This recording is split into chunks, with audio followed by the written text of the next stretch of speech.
Hi guys! So welcome back to my YouTube channel. Again, this is Jim. At ito na nga napakagwapong si David Licauco. At yan po ay sa taping ng Pulang Araw kahapon. At ito na nga siya. Napaka-cute na si David. Na-zoom out natin. At parang nga ng post niya. Nung siya pa si Fidel sa Pulang Araw. Napaka-cute. Next! Ito na nga, so mukhang si David or si Hiroshi ay kinuha na ng mga Hapon at mukhang magiging na siyang colonel, guys. Tumakas siya. So parang tumaas yung rango niya, guys. So yun na nga, guys, nagpalit na siya ng uniform. At next,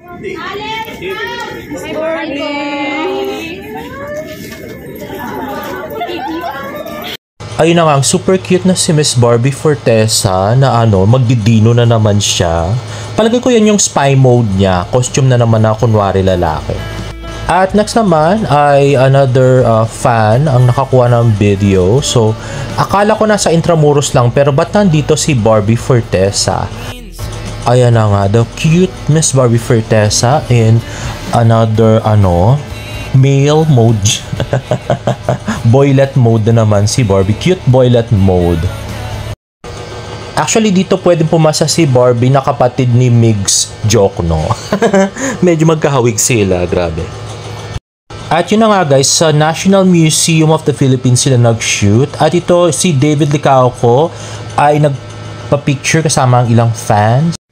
At next ay si Barbie Fortesa ay mukhang dinakip na rin ni Colonel Yuta. Ayan na nga, kinuha siya ni Akio. At ayun, hay, magpabalanta pa ng pagbabaril. Grabe. At ito na nga, mukhang, ayan, tututukan pa siya ng baril ni Yuta. Grabe, napakasama talaga ni Yuta. At next nga ay post ng isang fan sa TikTok. Ayan na nga, very handsome and very cute David Licauco. Nung papunta siya sa SM Manila. Ayan, for the Boy Scout of the Philippines contract signing and oath taking. And next is another video. Ayan na nga, David with the cute kids, Boy Scout of the Philippines. Ito naman yung mga senior Boy Scouts of the Philippines at Girl Scout of the Philippines.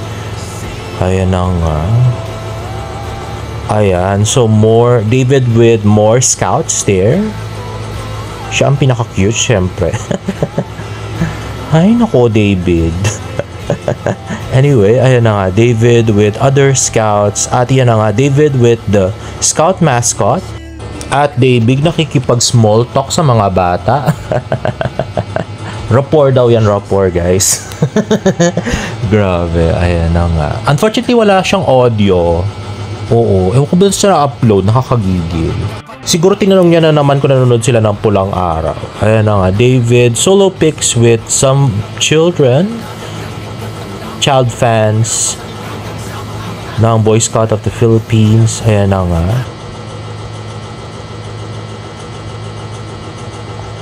So, ayun. Pictorial pala ito ni David. Ayan.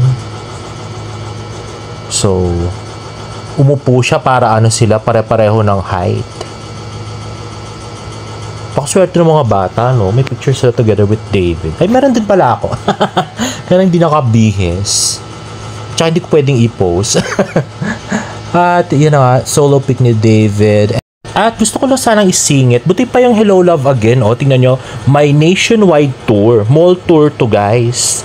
Ganyan kasi dapat talaga nagpo-promote ng movie. Eh, yung bar daw, walang mall tour na nangyari. Kaya yun, hindi ganun kaganda yung kita ng That Kind of Love. Eh di sana medyo kahit papano nag-box office yun, no? Ay naku, nakakagigil ka talaga kay Jenny.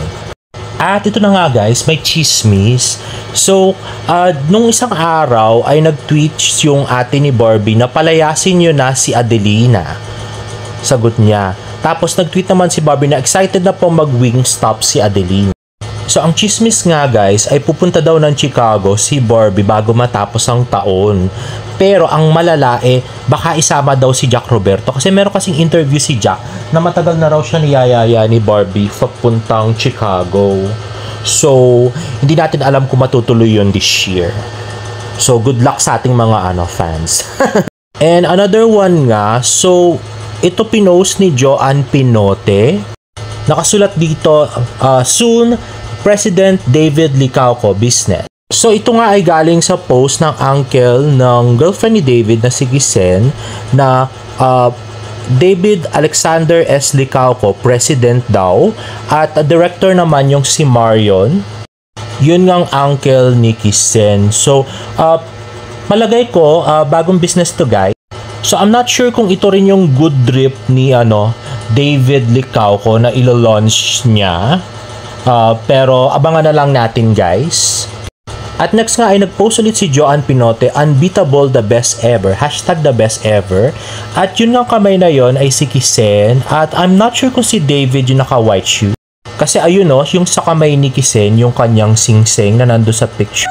At lagi na nga magkakasama yan, si David, si Gisen, at saka yung kanyang uncle. Yung naka-stripes na black and white, yung uncle ni Gisen guys. So mukhang wala nang kawala si David dyan, binakura na talaga, grabe. ng pera. Ay nako David. Anyway, next ay post ni James, a very cute James Licauco on his car. At sabi nga ni James, Happy Boyfriend's Day as Chinito boyfriend namin. So post pala to ng isang fan. So sabi nga, Happy BF's Day, my Jed. At next, ito naman yung vlog ni James Licauco na medyo mahaba. Let's watch this. Hi. Hello, this is James, and you guys may know me from either volleyball, that I'm from Ateneo. I used to play in the UAP, or maybe from my dancing videos, some of my vlogs, or like lip syncs and all. But today, I wanted to do something a little different, I just wanted to sit down and talk to you guys. I think I'm gonna make this like a segment. Maybe, if you guys like it, maybe I will. And I could like post it on my IG channel, the Your Chinito Boyfriend. I could post on there, ask for topics for this segment. But yeah, so for today, I think something very universal na topic. How important it is to like who you are before you like someone else. What the fuck is he saying? But yeah, now that I'm 22, I like to joke about it during life, but I am 22, a fresh graduate. Ayun na nga. So, hindi ko na tinapos guys. Mahaba-haba pala siya. At saka para ka nakikinig ng symposium. At si Jed ang speaker. So, buti lang cute siya. Pero ayoko nang tapusin. Mahaba-haba. Panoorin nyo na lang guys sa channel niya. Anyway guys, if you like this video, please give it a thumbs up and please subscribe to my YouTube channel for more about the updates. See you in my next vlog. Bye!